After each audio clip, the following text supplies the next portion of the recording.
Ghost of Tsushima is a pretty good game. I wanted to do a full-on review of it coming from the perspective of a primarily Xbox guy, but I can't because I haven't finished it yet. I'm not even close. This is how much of the map I've explored. I'm literally 20 hours in. However, whilst playing the game and experimenting with all its mechanics, interacting with its world and watching a part of the story unfold, there is something I strongly feel when playing Ghost of Tsushima. Something familiar, something good, and that is, it's quite similar to Assassin's Creed, but better. Honestly, comparing this game to the last couple AC titles, Ghost is much better. And I think that's because it has a similar style and formula to some of the best AC games, whilst of course doing its own thing very, very well. So today I'm going to break down Ghost of Tsushima in 4 primary ways. I'm going to compare those ways to Assassin's Creed and throughout give you my concrete reasoning as to why Ghost of Tsushima is the Assassin's Creed game I've always wanted. Don't forget to like, comment and subscribe. Let's begin.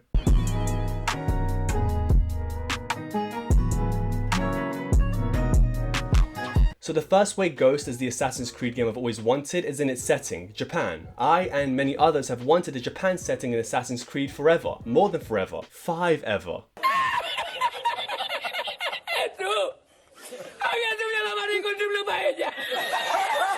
The location of a game isn't just about aesthetics, of course that is a big reason too, but also what that setting offers. For example, if a game's set in the medieval ages, you're not going to be rocking up to a fight with guns or a katana. Not only does the location of a game affect combat, but also traversal mechanics. Origins and Odyssey didn't have big cities with high buildings to parkour your way around and perform stealthy feats, so actual parkour became a thing of the past. Odyssey was all about war and being this mighty-ass Spartan, so combat played a much more prominent role, leaving those dishonorable stealth lovers to wallow in self-pity. However, it's not just the Japanese setting itself that I enjoy most about Ghost, but also how it keeps things fresh. There are a ton of different biomes to explore. One minute you'll be strolling around like this, and then bam, you're in this biome, or this one, or this one, or this one, or this bum. Assassin's Creed Origins and Odyssey have giant maps and yet all of it looks pretty much the same. The first area you explore look damn near identical to the last area you explore, making the entire game feel overall just very, very samey. Now look, before we move on, I just need to clarify, I love Assassin's Creed. This video isn't coming from someone who hates on the franchise for their own malicious intent, but rather from an AC fanboy that thinks the games have lost some key components as to what made them great in the first place, and how Ghost of Tsushima has rejuvenated those same components and in some instances made them better. Anyway, let's move on.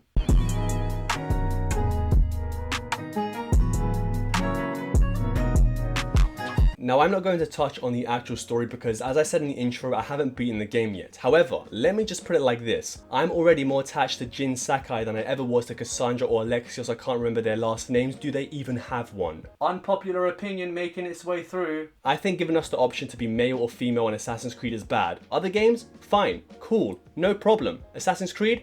Bad. Now don't get me wrong, I don't mind playing as a female. Honestly, I tend to prefer it. You see, I'm a bit of a hentai, or perv in English. In games, yes, I do occasionally enjoy the scenery of a fine woman's posterior as I'm running, jumping, crouching and generally moving the camera down to look at her panties. I am but a humble man, sue me. However, jokes aside, I think the developers just picking one and focusing all their time and effort into making that one the best it can be is better, such as Sucker Punch has done with Ghost. Jin Sakai is honestly a pretty cool character. Not only that, but giving the player so many choices that affect the outcome of some of the story also doesn't help because again, there are many issues that need to be worked out, and unless you're The Witcher 3, you're not going to be putting the time in to do that. I don't know if I'm getting my point across very well here, but I think you kind of get where I'm coming from. Lara Croft is a woman who goes around exploring tombs, solving riddles, shooting bad guys, and constantly escaping death by the skin of her teeth. Arthur Morgan is an old school, loyal ass son of a gun cowboy who does bad things for those he wants to protect. And Jin Sakai is an epic ass samurai dude who values honor and respect above all else. In short, I think creating one main protagonist with one main story will allow all the effort to be placed on them and them alone, allowing them to be as great as possible. Also, changing genders messes with the AC law, so stop that.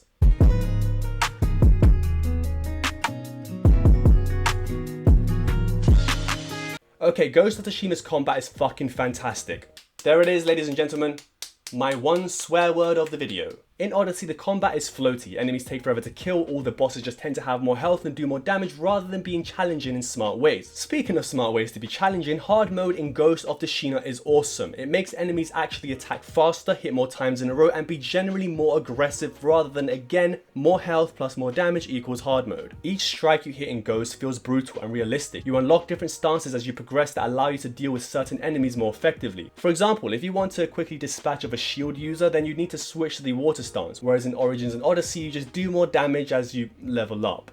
Not exactly skillful. The upgrade tree in Ghost is great, far better than Odyssey's perk system. You can choose your playstyle. If you want to be a dodgy quick boy, then you can pick that path. If you want to parry every strike your enemy attempts, then you can pick that path too. Not to mention the combat upgrades you find through side missions that give you things like Heavenly Strike that swoops through an enemy, kills them and literally strikes fear into the surrounding enemy's heart, so much so that they run away. No one escapes me. The combat is insanely fun and refined with lots of different playstyle options. You can also use the bow, which is great. You can upgrade your katana, find and upgrade weapon sets, and even set your sword on fire. I haven't unlocked the fire sword yet, so here's some more footage of Jin's bum.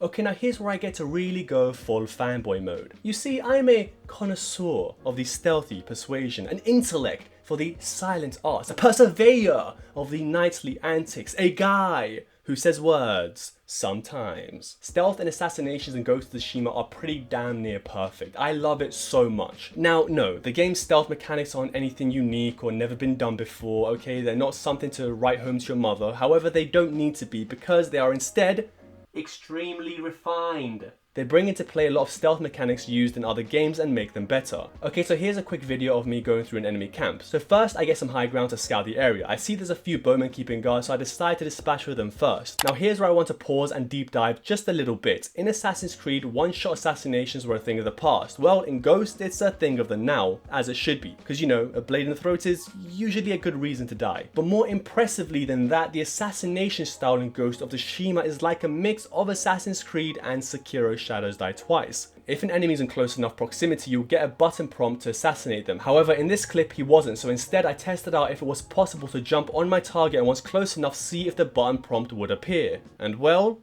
it did. Your feelings changed like the weather. So after coming twice because I could pull off that very underrated gameplay mechanic, I stabby someone here, stabby someone there. I went to the watchtower, stabbied the archer, observed a Mongol boss, and then decided it would be a good idea to try and assassinate the boss even though he was literally shrouded in armor from head to toe protecting his vital areas. I did get the critical hit but blew my cover. Bad stealthy samurai. Very bad. I then quickly ran away. I tactfully retreated and hid myself in these beautiful flowers. I then surprised the Mongols with a 1, and then a 2, and then I quickly dispatched of this spear guy here. I said I quickly dispatched of this, there we go, and finally faced the Mongol boss. He fought bravely, but alas my sword got the last laugh. There are a ton more stealth mechanics to play around with. There are smoke bombs, you can throw things to distract enemies. With your bow you can shoot a wasp hive, an explosive barrel, or fire lanterns to attack, kill, or just distract your enemies. You can upgrade your chain assassinations to kill 3 enemies in one time and even use different armor and charms to not get detected, plus more that I've yet to uncover. Whilst you can't literally assassinate every enemy, like 99% of them you can, and that's more than enough for me.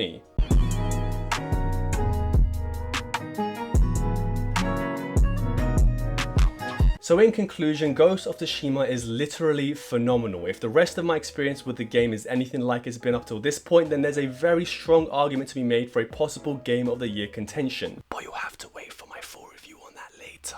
Assassin's Creed is and always will be one of my favourite franchises ever, and even though the games have gone down a road that I'm personally having a lot of issues with, I can't help but still play them all because, well, I still like them. I made a video before Ghost launched talking about if it was just another Assassin's Creed clone. Now I admit that title was a little clickbaity, I know, but times are hard and you still haven't pressed the like button or subscribed to the channel. In that video I said that even if the game shares a striking resemblance to Assassin's Creed in terms of gameplay, I just hope it does its own thing and can be its own game.